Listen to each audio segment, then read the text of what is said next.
first controversy which I wish to discuss is in relation to the refund circular, which is issued in 2019.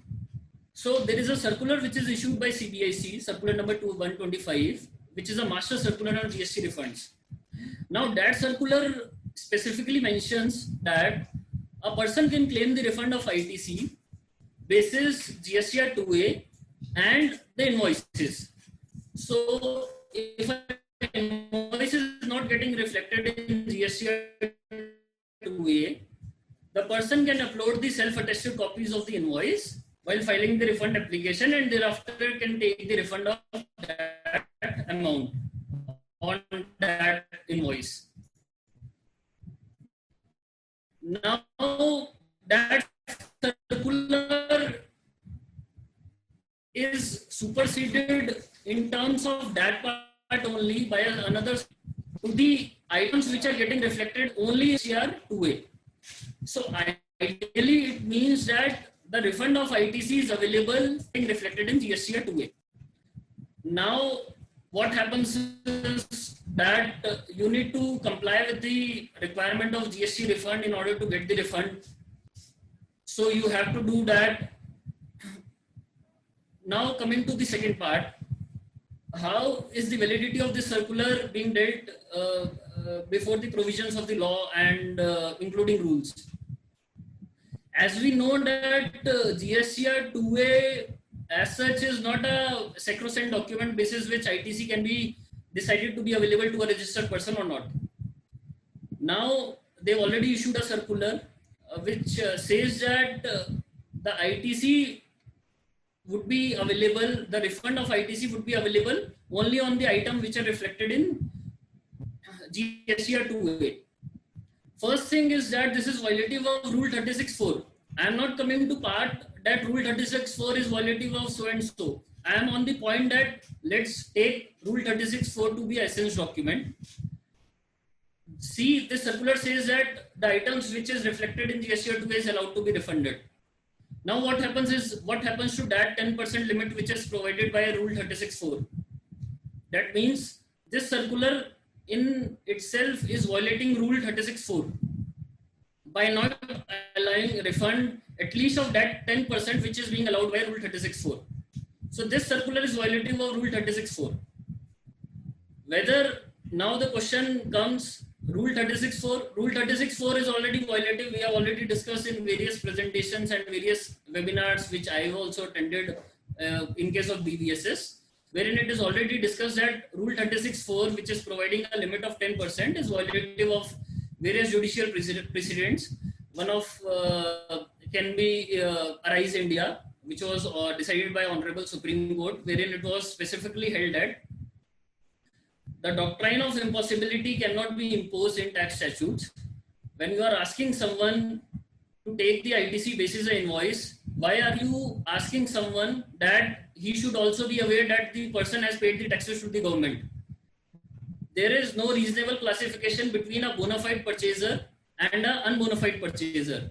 And for this reason, Arise India has decided that, in the case of Arise India, it was decided that the rule which was prevalent in DVAT Act Section 10 is violative of the Act and violative of the Constitution as well, because of the fact it doesn't provide a reasonable classification between a bona fide purchaser and other purchasers. This rule is already under the sub judice of Delhi High Court in the case of Himanshu Mohta and Associates under GST law. So this rule is also under challenge. So what I am trying to tell is the circular is violative of Rule 36.4. Rule 36.4 is violative of Section 16.2 and judicial precedents. Now what to take here? What is the takeaway? So takeaway, at least in this case, is that it is required that you follow up, at least if in case you do not wish to approach the Honorable High Court, or that you approach your vendors and ask them to file your GSTR 1 on timely basis. You change your SOP and ask them that we are not willing to purchase the goods from a quarterly GSTR 1 filers. We are going to purchase the goods from monthly return filers only. So this is the takeaway which I can give as of the moment. because in any case it can be decided either by the court, or you in any case have to decide and see whether you wish to litigate or not. And if you do not wish to litigate, then it is better that you bring your SOP like this and ask your vendors that, see, we are going to have a bond or something like that, and then only we are going to have a dealing with you, and ensure that you file your GSTR1 on monthly basis. Now it is another relevant fact that this rule, this circular, is also applicable on export of services with payment of tax. Now export of services with payment of tax requires payment of IGST. To that, I adjust the ITC portion while making payment of IGST. The circular says that, see, even when you are claiming the refund of export of services with payment of IGST, you are supposed to verify us GSTR 2A, that the ITC is getting reflected in GSTR 2A. Now it is again contrary to various rulings wherein they say that you have already claimed the ITC. Now you are not giving the refund of that ITC. Once I have claimed the ITC, it becomes legitimate, and there is no provision under GST law unless specifically specified. It says that ITC can be taken back. There was a ruling of Alembic Limited which was decided by Honorable Gujarat High Court, wherein they specifically stated in 2019 only that once you have already taken ITC, you are not supposed to reverse that ITC unless there is a provision which is specifically made in this regard. I have taken the ITC, I have adjusted that ITC while making payment of IGST. Now they are saying that, see, we are not going to refund that ITC portion to you because it is not getting reflected in GSTR 2A. The exporters in this case are placed at a prejudiced position to domestic suppliers because of the fact that domestic suppliers can adjust that ITC. Even though this ITC may not be reflected in GSTR 2A, they can adjust that ITC and can adjust this ITC for the domestic supplies. So let us say I have 100 rupees export supplies, 100 rupees domestic supplies, as against the exporter who has only 200 rupees export supplies. For export supplies, you are supposed to take the refund. You don't have any other option. But in case of domestic supplier who is also engaged in a domestic supplies along with export supplies, what happens is that whether or not that ITC is getting shown in GSTR 2A, the domestic supplier is eligible to adjust that ITC while making payment of that domestic supplies. So the exporters are placed on a prejudiced position because of this circular. Coming to next issue. Shivashi's, can we discuss a little bit on this issue, what you were referring? Sir, which one specifically? Yeah, GSTR 2A issue for refund. As you have mentioned that this is, restriction violative of the rule 36(4), right, sir. Circular which has been issued. Only one point I want to clarify here. Even if it is violative of the rules and violative of their earlier, schema of claiming the ITC, but if I am saying one invoice is not there in GSTR 2A, then my liability comes to section 16 subsection 2 to prove that the supplier has paid the taxes on it. Unless otherwise I fulfill the conditions of section 16(2), how can I challenge that this ITC is very well available to me? Understood, sir. I got your point. So see, under 16(2), there is a requirement of filing the return. There is no requirement of filing GSTR 1. There is a requirement of filing GSTR 3B. No, that is not the issue. Filing of the return is on the part of recipient. What I am only saying, if the invoice is not there in return filed by the supplier in GSTR 1, then I have to prove that actually the tax has been paid on that supply, which is the condition precedent to the claiming of the ITC. And for that, I have to prove that the supplier has paid the tax on that particular invoice. That is what I'm saying. Sir, the condition of payment is first thing is that even then the provisional ITC is allowed as per section 41. Is it? This is correct, right? So as per section 41, it says that section 16(2)(c), the condition which is provided of payment of tax, this says that this is subject to section 41 wherein they allow the provisional ITC. So provisional ITC, in any case, I am eligible, and once provisional ITC is taken, I am eligible for refund. Now coming to second part, whether the supplier has actually paid the taxes or not. So this is again, again, since I have paid the taxes, and then there is no mechanism wherein I can check whether the supplier has paid the taxes, because in GSTR 3B, the payment cannot be matched to particular invoices. There is only taxable turnover which is reported and the tax value which is reported. Now, whether my value of taxable supplies are paid or not, this is really not possible. And I tell you that it is upheld in various rulings that whenever you are. No, Ji, my limited point is that you are saying the mechanism of invoice level matching is not available, correct? But when the invoice is not reflected in GSTR 2A, the prima facie doubt goes that the tax on this invoice has not been paid by the supplier, and department issues me deficiency memo while issuing the refund that please the onus now comes on the recipient to prove that the tax on that particular invoice has been paid. Because if it could have been there in GSTR 2A, there could be circumstances that tax has not been, even then it is being reflected in GSTR 2A.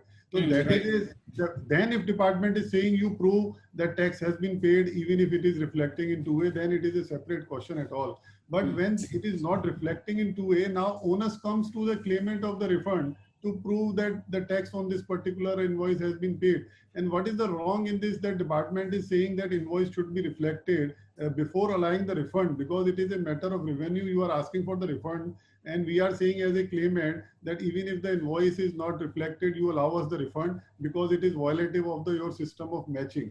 That I can understand. So what it is only from the legal point of view, I want to know that 16.2 is operative as of now, as it is. There is no stay on the operation of the all four conditions of the 16.4.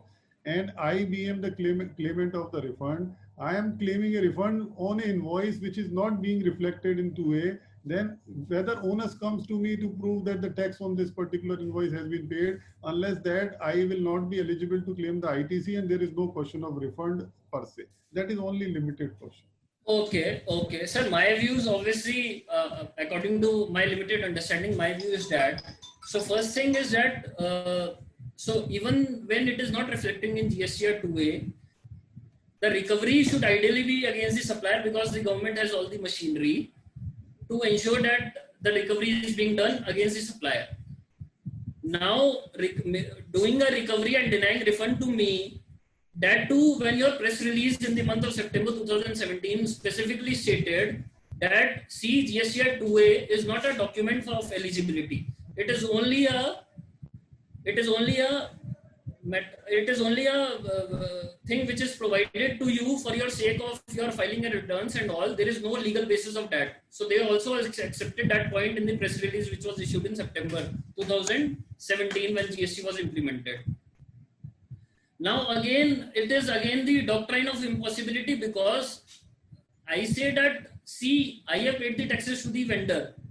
Now it is your responsibility to ensure that the vendor is paying the taxes to you or not. On that basis, why are you denying my refund?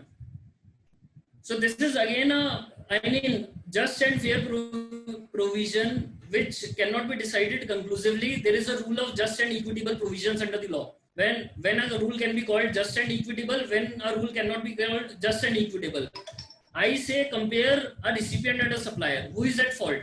Whether the supplier is at fault, whether the recipient is at fault. To my understanding, the supplier is at fault, and applying the rule of just and equity, for this reason, I am getting the refund. So this is my take on your question, sir. Even though obviously it is debatable, but yes, there can't be any conclusive response to that. But since everything cannot be conclusive, there is persuasive value of various things, and basis that only this reply is being given. Now coming to the second slide. So now we see that various deficiency memos, show cause notice are issued basis the circular number 125. We see that I just take you to the provisions of refund and rules. The provisions of Act says that a person needs to make an application for refund. Now that is, the application is prescribed in Rule 89.1, wherein they say that RFD 1 is to be filed. in 89.2, they say that a statement has to be filed. The features of the statement 89.2 are like that. There is an annexure needs to be provided in that statement. The annexure has the details of input invoices, output invoices. Input invoices are matched for each and every detail with my GSTR 2A. So this is the automatic procedure which is done by that utility, refund utility, as per rules. So first I said there is the act which says that application for refund needs to be filed. Then I say that there are rules which state that RFD 1 has to be filed, and there is a rule which say that annexure statement has to be filed. Now that statement, there is an annexure which contains the details of input invoices, output invoices. My input invoices are matched with GSTR 2A. My output invoices are matched with my GSTR 1. Each and every detail, taxes, taxable value, everything is matched online by the GSTN utility. Now what they have come up with a circular number again 125. They say that see, these are the documents you are supposed to provide online. Online documents are like that. First they say that declaration has to be provided online, which is also mentioned in the rule. That is fine, totally fine, no worries. They say that annexure has to be filed online. I say that I am going to file the online annexure.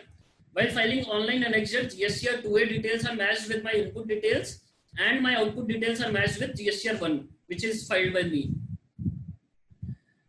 And the amount of ITC is matched by GSTR 3B in the sense they say that, see, your eligible ITC in GSTR 3B is 1,000 rupees. Overall ITC which you are taking in GSTR, this refund application should not be more than 1,000 rupees. So there are 3 checks involved. One is input invoices, output invoices, and the second one is total ITC eligible for refund. This is totally done as per rules. GSTN utility provides all these features. They have come up with another circular wherein they say that, see, this is totally fine. Online which you are doing, do. We are going to ask you other documents as well. What they ask is first they ask GSTR 2A. Now, tell anyone whether GSTR 2A is not available with the department or not. This rule utility is matching each and every detail of my invoices, input invoices with GSTR 2A. Then why they are asking me GSTR 2A again in the format by downloading this and attaching the PDF? They say that attach Annexure B. Annexure B contains the details of invoices, input invoices, wherein they say that provide the details of HSN and provide the details of their eligibility and all. I see that this annexure which you are Annexure B you are asking is already included in annexure which is required by the rules, wherein my input invoices are matched with GSTR 2A, each and every detail, and eligible total ITC is also matched with GSTR 3B. So again you are asking me Annexure B. So these are the documents which are additionally being asked by the circular. Now they are not stopping there as well. After asking these documents by the circular is in itself creating a law wherein they are asking details again asking the documents. The documents asked are already provided by the rules and all. Now they are not stopping at no and show cause notice. This is those documents which are not attached as per circular. They are issuing deficiency memo and show cause notice. This is that. So my refund, even when is duly compliant as per law, they are asking me to attach these supporting documents. Now deficiency memo has to be issued within 15 days. There is a timeline which is provided in rules that deficiency memo or either the acknowledgement has to be issued within 15 days. The deficiency memo are being issued later, and this is contrary to Delhi High Court judgment which is already decided in Jian International. Show cause notice state that you are supposed to issue show cause notice only in case where you have reasons which are recorded in writing that the amount of refund is not admissible. Now, 1 second, I think chat box is running. 1 second.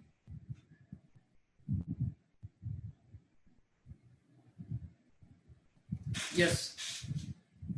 So I was on the point that show cause notice is being issued, can be issued as per the rules for the reasons to be recorded in writing.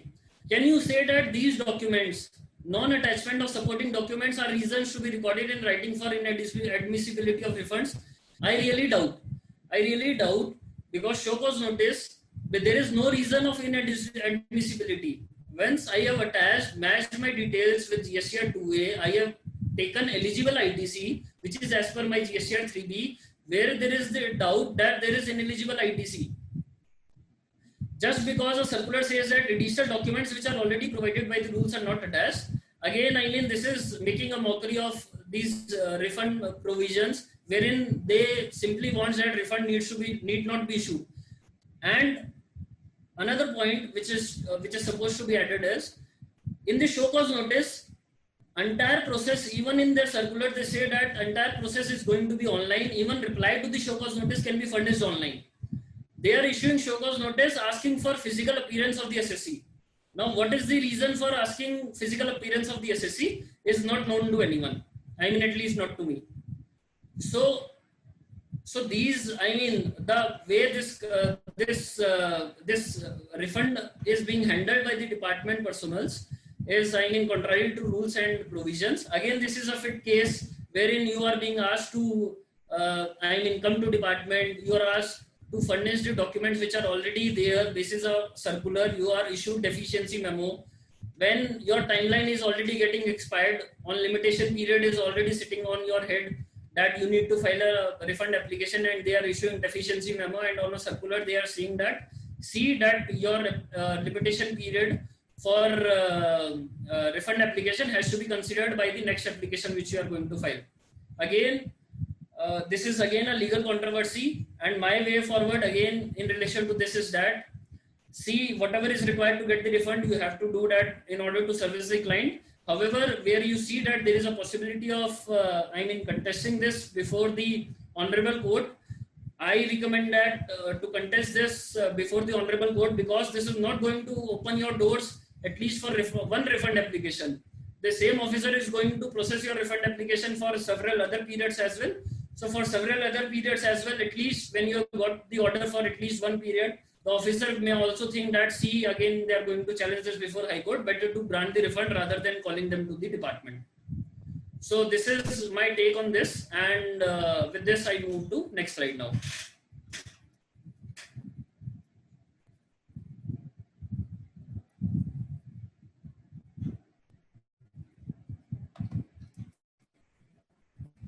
IGST refunds.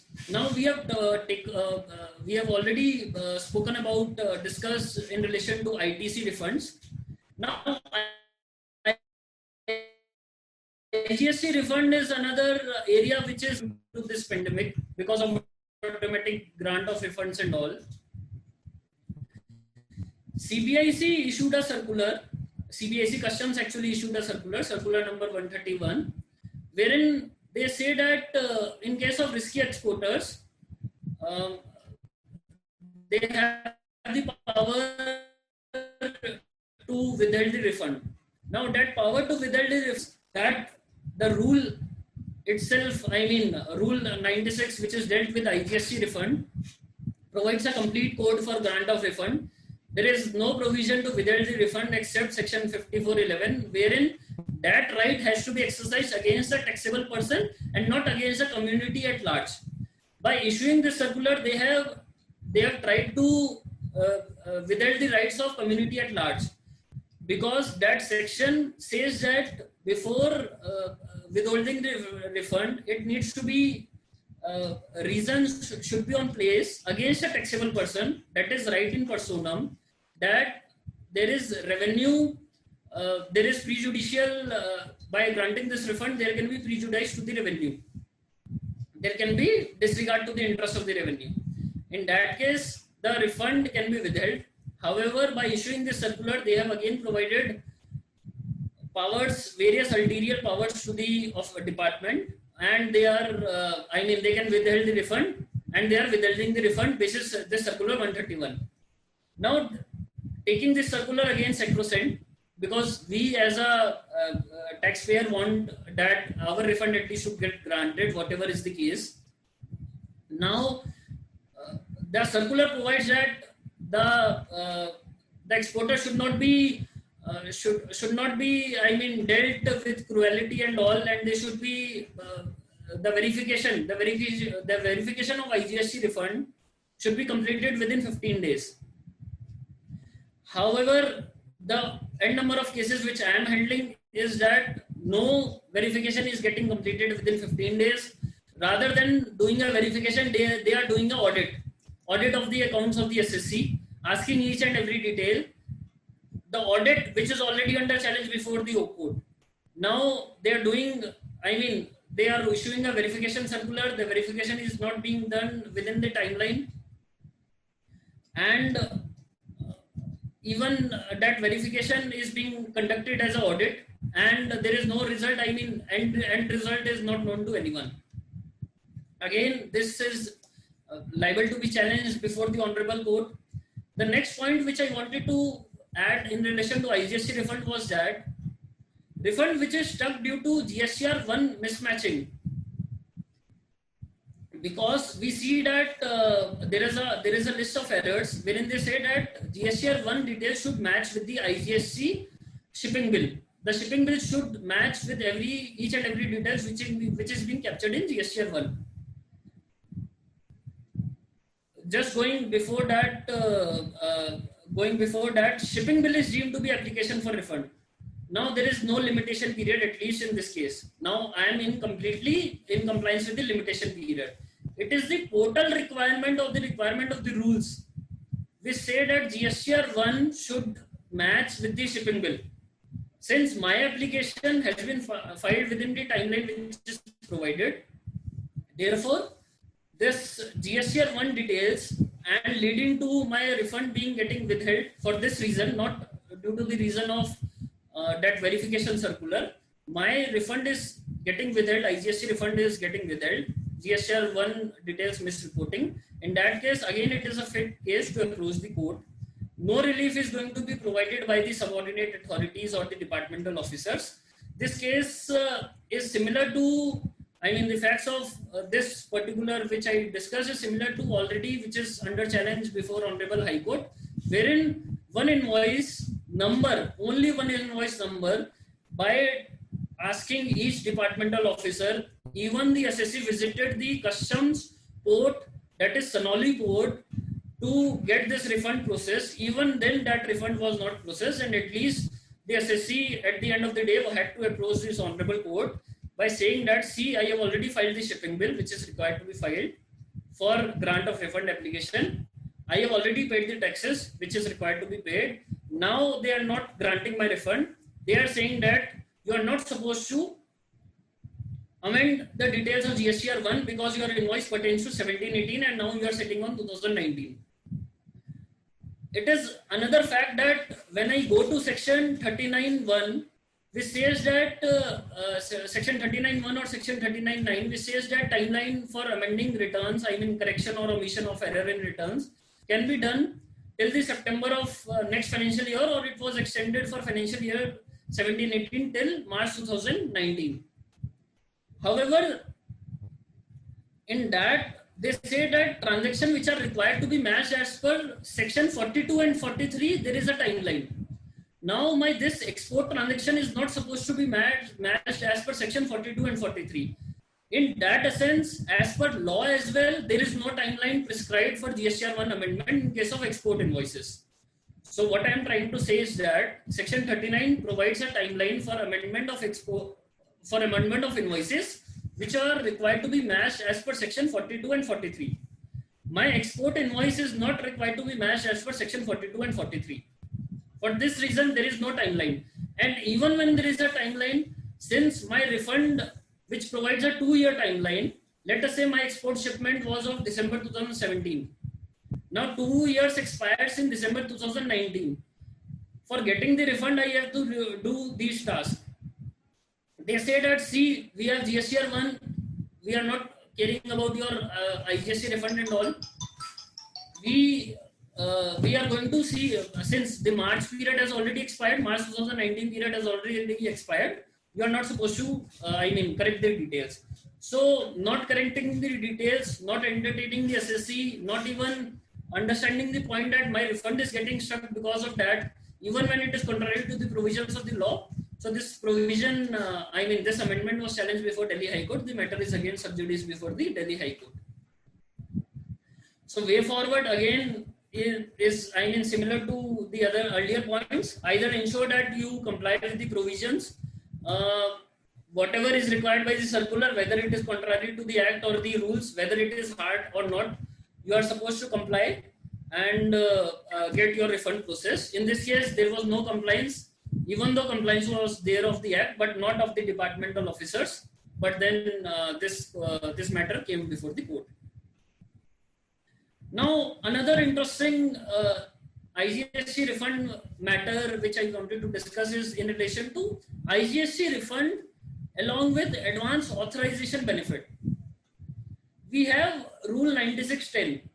Rule 9610 specifically state that refund of IGST with payment of IGST, exports with payment of IGST, alongside import against advance authorization, wherein you have taken the exemption of IGST on imports, is not allowed. So, in other words, they say that a taxable person who has imported goods against advance license by claiming exemption of IGST on imports is not allowed to export on payment of IGST. So, this is the rule. However, this rule specifically clarifies that basic customs duty exemption can be claimed. So advance authorization grants exemption from BCD, IGST on imports and other items as well.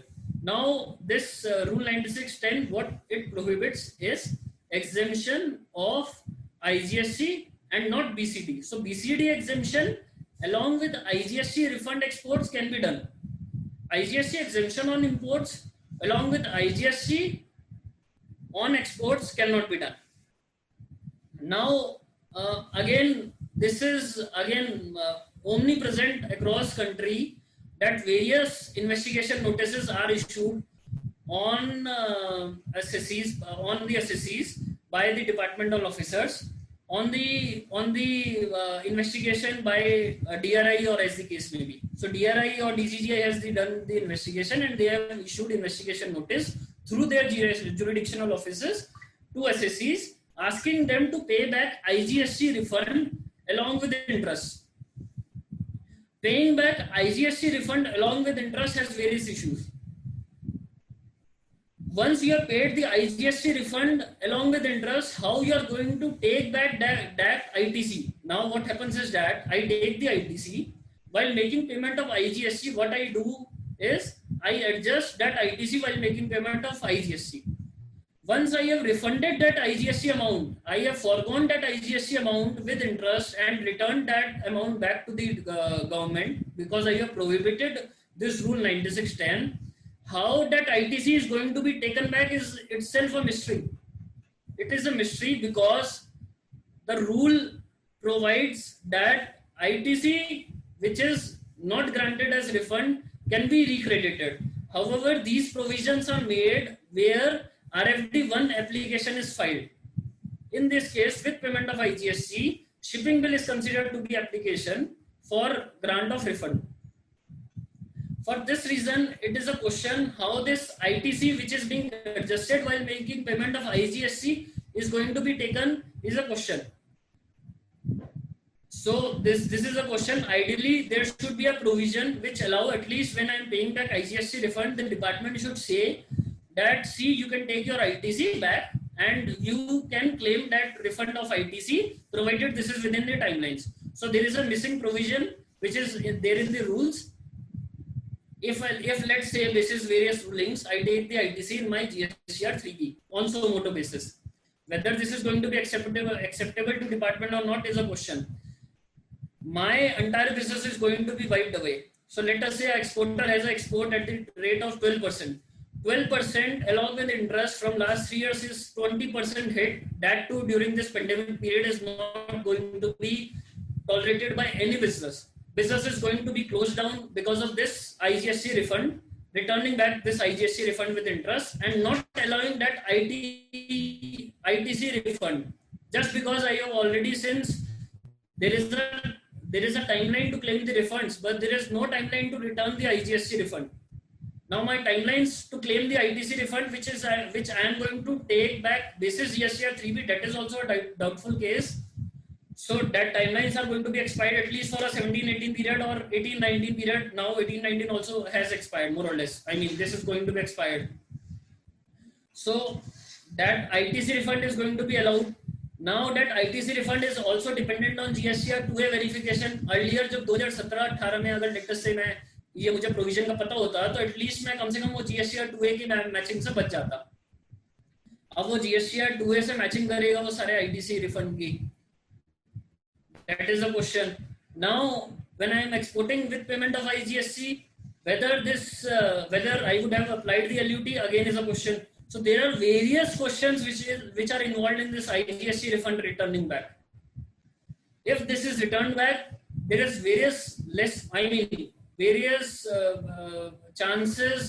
more chances that the business is not going to survive because of 20-25% hit on the business directly. And that too without a case of getting this return back from the department, at least for 6 months or so. So these are the issues which are involved in this IGST refund investigation notice. If you have imported against advanced license and also exported with payment of IGST. Now similar condition was also there in the erstwhile law. Now, under the erstwhile law, this provision was also disputed.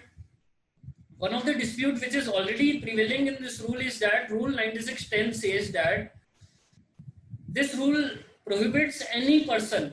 The rule has been framed like this: even when I have an export consignment of rupees 100, I only import rupees 10. So let us say I have an export consignment of rupees 100. For 10% of my export consignment, I import goods against advance license. Now, whether this rule is going to be applicable on my 90% exports also or not is a question. Since this rule says that this is applicable on a person, this rule is a qua person and not qua assignment. Consignment which is going out of the premises of the exporter. So this is again a doubtful proposition which is being held by this rule. However, in my view, this is applicable qua consignment. Even the department as of now is doing this as a qua consignment.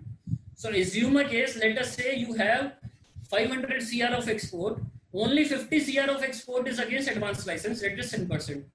On one hand, you are asked to return IGST refund on that 50 CR, and on another hand, you are being asked to return IGST refund on 500 CR. So from that perspective, the understanding of this rule is very important. Remedies which are available. So remedies which are available is again approaching the High Court because of the fact that this condition, see, I am getting the refund of ITC or the cash payment which I am making while discharging IGST. There is no additional benefit which is being given by government to me. It is the ITC or the cash part which I am taking as a refund. Just because certain exporter has defrauded the government, that doesn't mean that this condition can be applied on 100% exporters. It is you to verify. It is you. You are the government. You are the government. You are the emperor. You verify and do the things. Why are you asking each and every person to do these things? Who are the wealth creators of this country, right? So taxpayers are the wealth creators of the country, and you are asking them to comply with these provisions just because another person has defrauded the government with IGST refund. The second option. Now approaching High Court again, I said either you comply with the rule or comply with the circular. In this case, there is another way out. The another way out is that the department, even though may be asking to return the IGST refund with interest, what I can do is, there used to be case during GST, when GST was introduced, that higher drawback or ITC. Many of the exporters, what they did was they returned the differential part of the drawback and claimed refund of the ITC. Now, similarly, applying the ratio of that ruling in this case is that a person may like to return. So the example which I took, 50 CR was the export consignment against advance license. A person may say that, see, you have made the rule and you are saying that you are not supposed to take IGST refund on exports, provided in case you have taken IGST exemption on imports. They say that, see, this is the rule. What I do is I forgo my IGST exemption on imports. So this is beneficial because of the reason. Now let's say an exporter has a 50 CR export, as we discussed. His input part may be 20% or 30%, right? On 50 CR, applying a tax rate of, let us say, 50 CR, let us say you apply the tax rate of 12%. So that comes to around, I think, 6 CR. On one hand, you have 6 CR amount. On another hand, on imports, IGST exemption, foregoing import IGST exemption, example, taking 30% is my input cost in that export consignment for which I have taken the IGST exemption on imports. 30% comes to 50 CR, 30% comes to 15 CR. Now you apply the tax rate of, let us say, 15 CR पे आप tax rate आप apply करते हो, let us say आप वैसे 12% का आप apply करते हो, so in that case it would be around, my understanding is it would be 1.80 CR.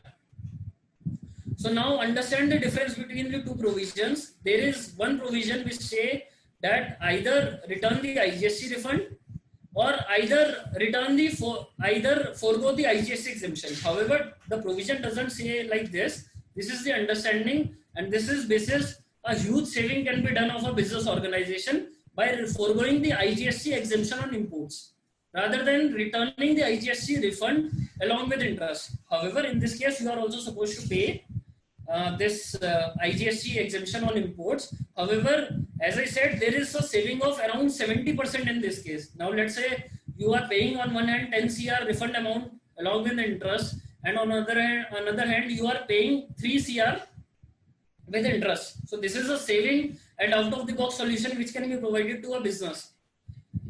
It is another interesting fact here, when you are foregoing the IGST exemption on imports, what happens is that you are eligible to get your bill of entry reassessed. Once your bill of entry is reassessed, once you have paid your IGST on exemption, on imports exemption which you claim, you are eligible to claim ITC of that once your bill of entry is reassessed. So now that the amount which you are paying is eligible to you as a ITC basis the bill of entry, and bill of entry, reassessed bill of entry is going to be a current dated bill of entry, not a backdated bill of entry. And bill of entry provisions reassessment are already provided in section 17 of the Customs Act. And this is being done, currently being done by various business organizations. Understand the difference that here the cost is only of interest. There the cost is of IGST refund along with interest. There can be around difference of, I can say, around 90% or 80% of the quantum because of this reason. And it can be more as well.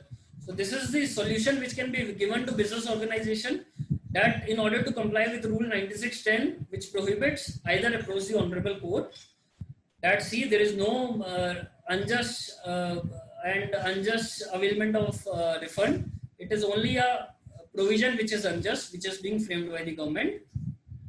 And there is another option which is out of the box solution again, that getting the shipping bill amended. However, this provision, this mechanism can be adopted only where the export obligation discharge certificate has not been received as of now. What can be done in this case is that shipping bill can be amended, wherein it can be said that, since I already discussed the part that the restriction should be read as qua consignment and not qua person. So what I can say is that I can amend the shipping bills, wherein I can say that this shipping bill is not against advance license. Since on that shipping bill IGST refund has been claimed, this shipping bill is against a normal import item, domestically procured import items, and for that that shipping bill can be amended. Now, Hanji sir, Hanji. you have taken this advance authorization issue very in-depth discussion. Yes, yes, yes. When you say it is on consignment basis, then how do I quantify that this particular shipping bill is out of the advance authorization imports? Reason being, raw material is being imported, and there is a raw material indigenous also imported also. Right. Capital goods are being imported. Right. How in GST there is no requirement to correlate one to one. I cannot. Right. Right. And Right. secondly, what is the intention of the government? Government intention is very clear. When you have not paid the IGST or import, there should not be any tax refund on payment of IGST. Otherwise, you may be claiming the local ITC as refund. And there may be other ITC which you are otherwise not getting the refund. Right, sir. So how we can say it is on consignment to consignment? Sir, actually, I deliberately skipped that point because of the reason that it was already going, it was already stressed. Now I can take this up. You can take this, but although there are many issues, I also don't yes, want... Yes. There are multiple issues. Yes, so this, I say that there are various issues. And Shivashish ji, actually we have our timelines also. We have another topic. I think Shivashish ji, you can answer one chat box query is also there in Q&A Yes. also. And my point so that the person who are asking is also getting the answers. Right. Yes. So I think queries are not visible to me. 1 second. I can yes. So I can dictate. Right, sir. Right. In the chat box there is a query from Anil Kumar Gupta ji to you. Actually, your session was somewhere focused on refunds. So the queries are from refunds also. So if GSTR 10, that is the final return, filed in February 2020 and refund of excess GST deposited in April 2019, how can get GST refund while portal do not show such credit? Please advise. Sir, my advice would be, again, I would take you to the rules and all. So there is a rule, rule 89, and there is a rule 97A. Now, even though the circular specified that C, the refund application has to be filed online, the entire process has been online and all, there is a provision which is also kept as of now as well, that is rule 97A. Rule 97A specifically provides that manual refund application and manual processing of refund application can also be done.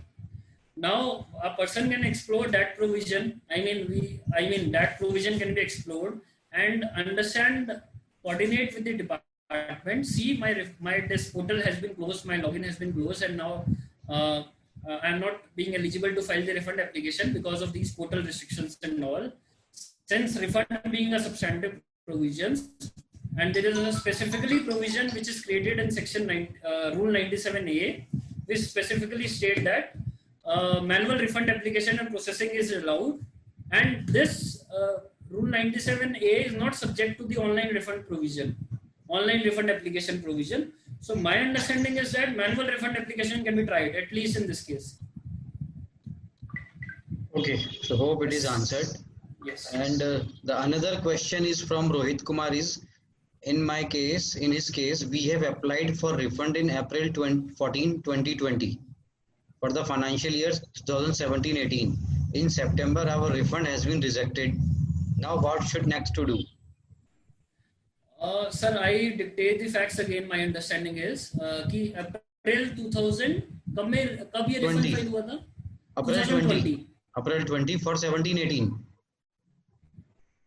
Refund application. Okay. So now this deficiency memo has been issued now. Deficiency memo may be issued, and in the month of September it was rejected. It was rejected now in September 2020. Yes. Sir, again, I would say, approaching the department is maybe a futile exercise. You can do that. However, I think there are legitimate and good chances of getting the relief from the court. See, because the department is going to reject your application, this is a circular which, which says that when a deficiency memo or rejection order has been issued, you have to file a fresh refund application. That fresh refund application should also comply with the limitation provisions. When you are saying that this refund application pertains to 17-18, 2 years has already been expired for this refund application.